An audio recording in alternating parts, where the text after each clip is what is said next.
there, welcome back. Time for more Tales from the Swamp.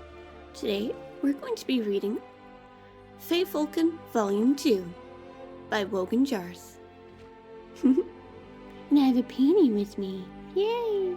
Cute little penny, cute little penny. After the test had been given and Vonkeldock and Toxim had demonstrated their knowledge of elementary conjuration, the great sage told them that they were free to enjoy the day. The two lads, who most afternoons fidgeted through their lessons, refused to leave their seats. You told us that after the test you'd tell us more of your tale about the scribe and his enchanted quill, said Toxim. You've already told us about the scribe, how he lived alone, and his battles with the temple's secretary over the bulletin he scripted for posting, and how he suffered from the crimson plague and couldn't speak. When he left off, his messenger boy had just had his master's quill enchanted with the spirit of a Daedra named Feyfolken, added Vonkeldock to aid the great sage's memory, and the memory of the readers. As it happens, said the great sage, I was thinking about a nap. However, the story does touch on some issues of the natures of spirits, and thus is related to conjuration, so I'll continue. Thaurbad began using the quill to write the temple bulletin. There was something about the slightly lopsided, almost three-dimensional quality of the letters that Thaurbad liked a lot. Into the night, Thaurbad put together the Temple of Oriel's bulletin. For the moment he washed over the page with the Feyfolken quill, it became a work of art, an illuminated manuscript crafted of gold, but with good, simple, and strong vernacular. The sermon excerpts read like poetry, despite being based on the archpriest's workmanlike exhortation with the most banal of Alessian doctrines. Say that 5 times fast. The obituaries of 2 of the temple's chief benefactors were stark and powerful. Pitifully mundane deaths transitioned into world-class tragedies. Thaurbad worked the magical palette until he nearly fainted from exhaustion. At 6 o'clock in the morning, a day before the deadline, he handed the bulletin to Gorgos for him to carry to Alfiers, the temple secretary.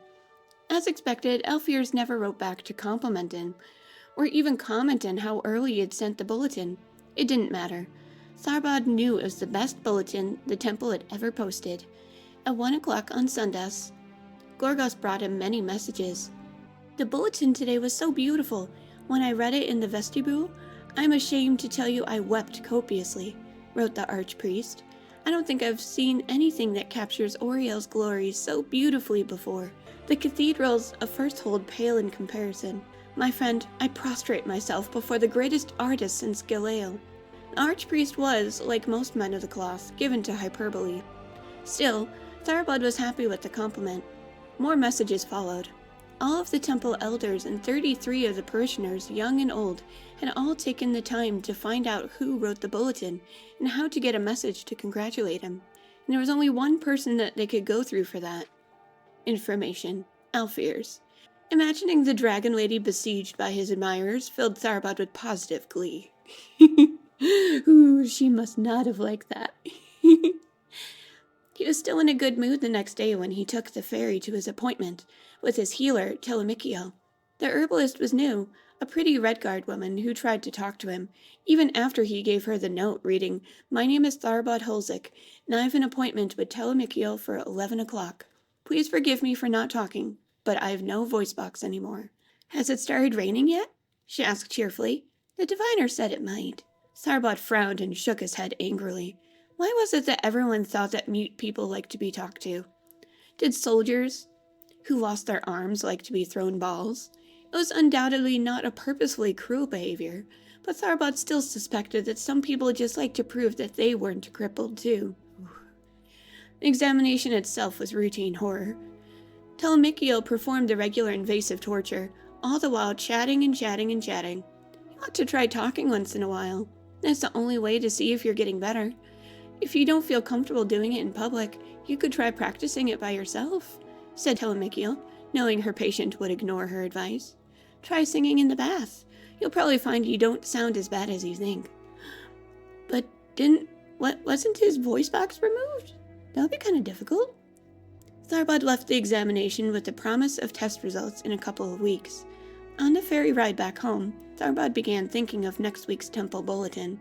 What about a double border around the last Sundas's offering plate announcement? Putting the sermon in 2 columns instead of 1 might have interesting effects. It was almost unbearable to think that he couldn't get started on it until Alfear sent him information. When she did, it was with the note, "Last bulletin a little better. Next time, don't use the word fortuitous in place of fortunate. The words are not, if you look them up, synonymous." In response, Thaurbad almost followed Telemikiel's advice by screaming obscenities at Gorgos. Instead, he drank a bottle of cheap wine, composed and sent a suitable reply, and fell asleep on the floor. Why the floor? The next morning, after a long bath, Thaurbad began to work on the bulletin. His idea for putting a light shading effect on the special announcement section had an amazing textural effect. Alfear's always hated the extra decorations he added to the borders, but using the Feyfolken quill, they looked strangely powerful and majestic. Gorgos came to him with a message from Alfear's, at that very moment as if in response to the thought. Thaurbad opened it up, simply said, "I'm sorry." Thaurbad kept working. Alfear's note he put from his mind, sure that she would soon follow it up with a complete message.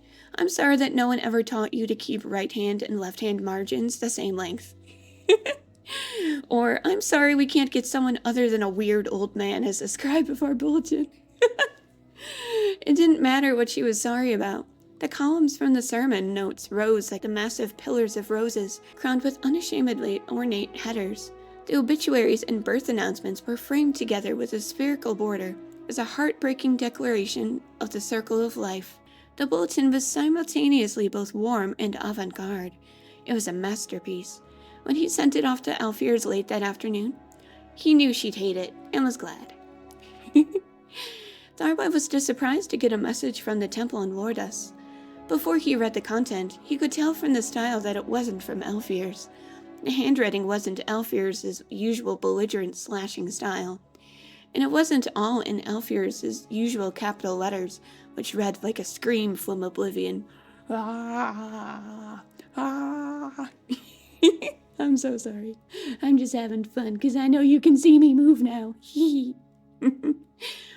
Thaurbad, I thought you should know Alfear's isn't at the temple anymore. Oh no. She quit her position yesterday, very suddenly. My name is Vanderthil, and I was lucky enough, let me admit it now, I begged pitifully, to be your new temple contact. I'm overwhelmed by your genius. I was having a crisis of faith until I read last week's bulletin. This week's bulletin is a miracle. Enough. I just wanted to say I'm honored to be working with you. Vanderthil. The response on Sundas after the service even astonished Thaurbad. The archpriest attributed the massive increase in attendance and collection plate offerings entirely to the bulletin. Thaurbad's salary was quadrupled. Gorgos brought over 120 messages from his adoring public. Oh my. The following week, Thaurbad sat in front of his writing plank, a glass of fine Torvali mead at his side, staring at the blank scroll. He had no ideas. The bulletin, his child, his second wife, bored him. The third-rate sermons of the archbishop were absolute anathema, and the deaths and births of the temple patrons struck him as entirely pointless. Blah, blah, he thought as he scribbled on the page. He knew he wrote the letters B-L-A-H, B-L-A-H. The words that appeared on the scroll were, "A necklace of pearl on a white neck." He scrawled a jagged line across the page. It appeared in through that damned beautiful Feyfolken quill. Glory to Oriel. Oh no, that's creepy. Thaurbad slammed the quill and poetry spilled forth in a stream of ink.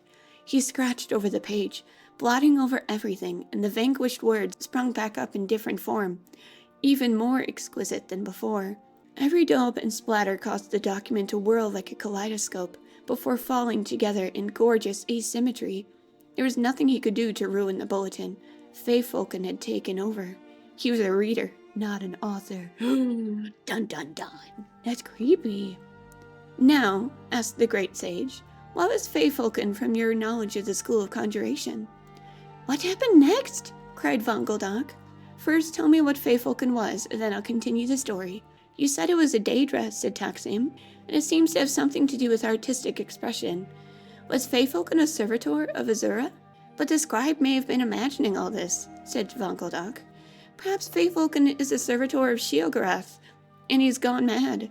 Or the quill's writing makes everyone who views it, like all the congregation at the Temple of Oreo, go mad. Ooh. Hermaeus Mora is a Daedra of knowledge, and Hircine is a Daedra of the wild.